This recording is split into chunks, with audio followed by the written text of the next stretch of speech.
Truth is basically having a very honest relationship with your reality, both inside and outside. Okay, what you might call outer game and inner game. The aspect of that involves truth means that you are totally honest with yourself about where you are on the inside and totally honest with yourself about where you are on the outside.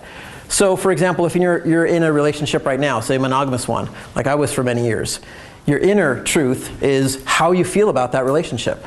And it may be changing over time.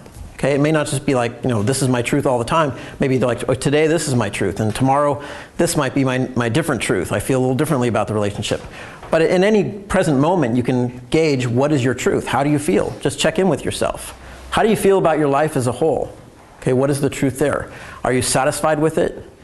One way to assess this is, let's say you rate your relationship life on a scale of 1 to 10. Okay, so 1 is my relationship life is just in the dumps. It's absolutely terrible.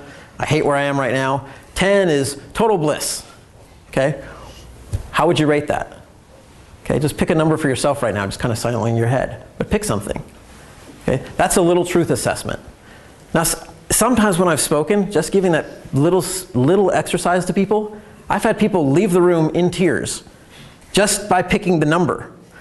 And because it suddenly sunk in on them that, wow, I'm like at a 3. Or a 2, or a 1, and I don't want to be there. Now the worst number of all is 7. Okay? Raise your hand if you got a 7. Okay, some 7. Or 6. No 6s? Okay. 7 is the worst. You know why? It's because that's like where you're in limbo, and almost always to get out of a 7, you've got to drop down to a 3 or a 2 before you can get back up to an 8, 9, or 10. If you've been in a 7 for more than a few months, it's very, very difficult to get a 7 to an 8, 9, or 10.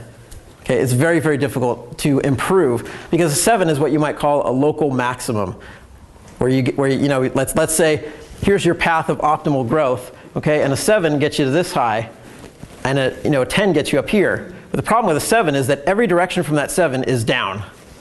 Okay, there's no way to get from this peak to this peak up here, okay, directly. You've got to go back down and climb back up again. Okay, so I've been stuck in a 7 relationship for more than a decade. That was my experience, being in a 7 relationship.